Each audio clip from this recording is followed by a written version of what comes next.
But say what you want about America, land of the free, home of the brave. We got some dumb-ass motherfuckers floating around this country. Dumb-ass motherfuckers, you know? Yeah.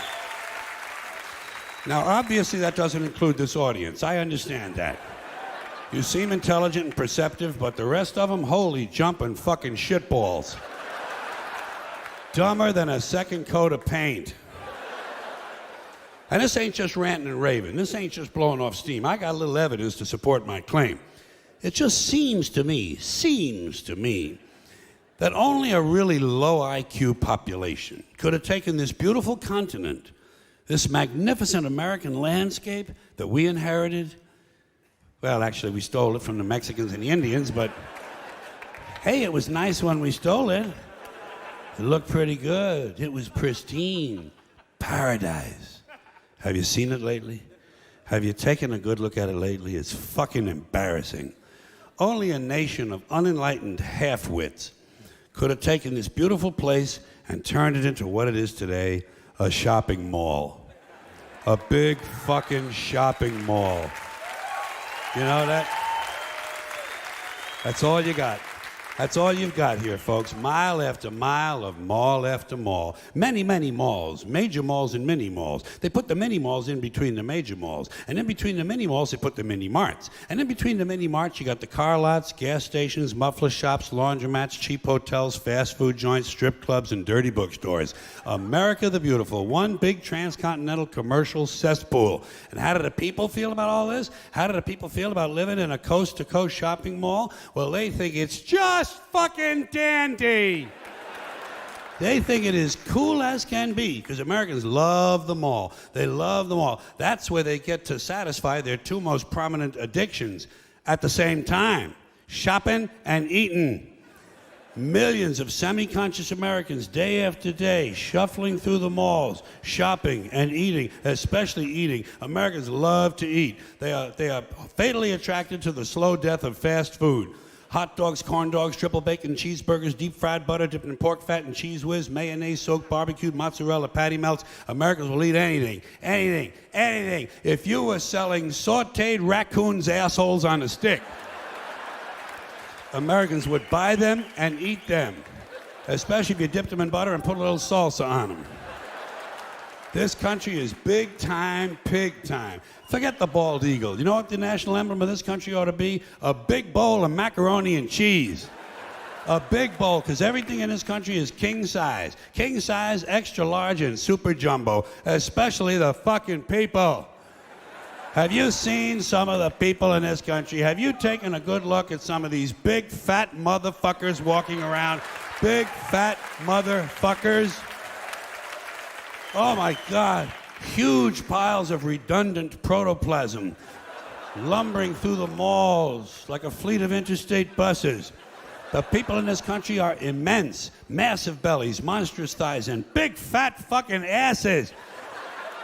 And if you stand there for a minute and you look at one of them, you begin to wonder, how does this woman take a shit?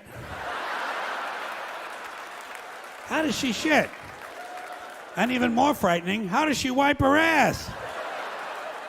Can she even locate her asshole? She must require assistance. Are paramedics trained in this field?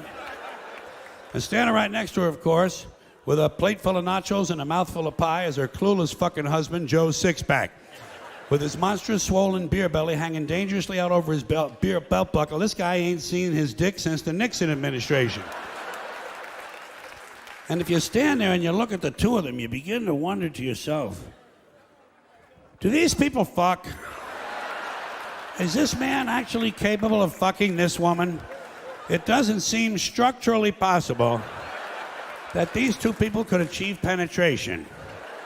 Maybe they're in that Cirque du Soleil or something. Telling you, the people in this country, every one of them is 50 pounds overweight. They are gargantuan.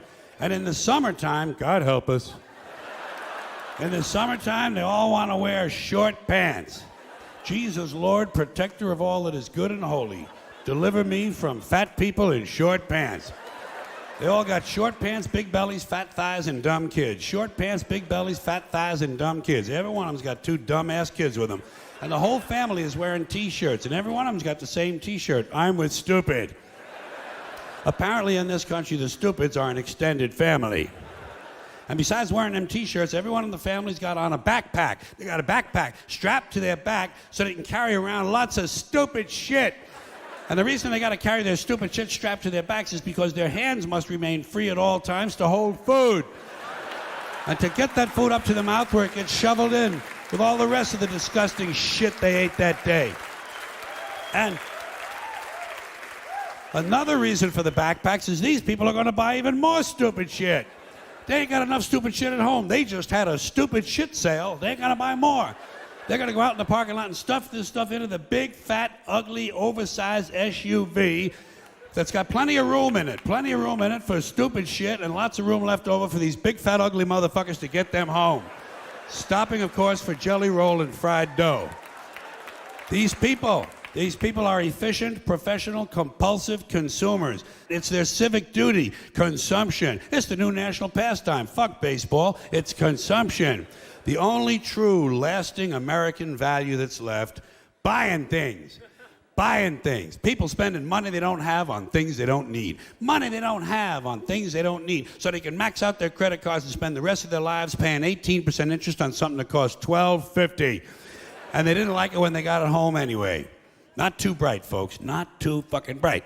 But if you talk to one of them about this, if you isolate one of them, you sit them down rationally, and you talk to them about the low IQs and the dumb behavior and the bad decisions, right away they start talking about education. That's the big answer to everything. Education. They say we need more money for education. We need more books, more teachers, more classrooms, more schools. We need more testing for the kids. And you say to them, well, you know, we've tried all of that, and the kids still can't pass the test. They say, don't you worry about that. We're going to lower the passing grades. And that's what they do in a lot of these schools now. They lower the passing grades so more kids can pass. More kids pass, the school looks good, everybody's happy, the IQ of the country slips another 2 or 3 points, and pretty soon all you'll need to get into college is a fucking pencil. Got a pencil? Get the fuck in there, it's physics.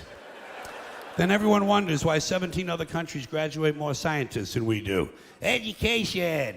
Politicians know that word, they use it on you. Politicians have traditionally hidden behind 3 things: the flag, the Bible, and children. No child left behind. No child left behind. Oh, really? Well, it wasn't long ago you were talking about giving kids a head start. Head start, left behind. Someone's losing fucking ground here. But there's a reason. There's a reason.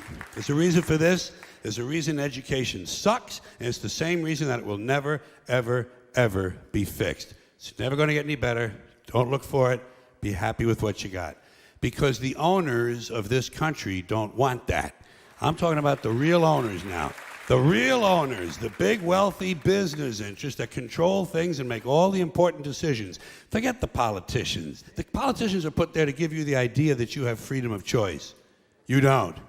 You have no choice. You have owners. They own you. They own everything. They own all the important land. They own and control the corporations. They've long since bought and paid for the Senate, the Congress, the state houses, the city halls. They got the judges in their back pockets. And they own all the big media companies, so they control just about all of the news and information you get to hear. They got you by the balls. They spend billions of dollars every year lobbying to get what they want. Well, we know what they want. They want more for themselves and less for everybody else. But I'll tell you what they don't want. They don't want a population of citizens capable of critical thinking. They don't want well-informed, well-educated people capable of critical thinking. They're not interested in that. That doesn't help them. That's against their interest. That's right. They don't want people who are smart enough to sit around the kitchen table and figure out how badly they're getting fucked by a system that threw them overboard 30 fucking years ago. They don't want that. You know what they want? They want obedient workers. Obedient workers. People who are just smart enough to run the machines and do the paperwork, and just dumb enough to passively accept all these increasingly shittier jobs with the lower pay, the longer hours, the reduced benefits, the end of overtime, and the vanishing pension that disappears the minute you go to collect it. And now they're coming for your Social Security money. They want your fucking retirement money. They want it back, so they can give it to their criminal friends on Wall Street. And you know something? They'll get it. They'll get it all from you sooner or later, because they own this fucking place. It's a big club, and you ain't in it. You and I are not in the big club. By the way, it's the same big club they used to beat you over the head with all day long when they tell you what to believe. All day long, beating you over the head in their media, telling you what to believe, what to think, and what to buy. The table is tilted, folks. The game is rigged. And nobody seems to notice. Nobody seems to care. Good, honest, hard-working people, white collar, blue collar, doesn't matter what color shirt you have on. Good, honest, hard-working people continue. These are people of modest means. Continue to elect these rich cocksuckers who don't give a fuck about them. They don't give a fuck about you. They don't give a fuck about you. They don't care about you at all, at all, at all. Man, you know? And nobody seems to notice, nobody seems to care. That's what the owners count on, the fact that Americans will probably remain willfully ignorant of the big red, white, and blue dick that's being jammed up their assholes every day. Because the owners of this country know the truth. It's called the American dream, because you have to be asleep to believe it.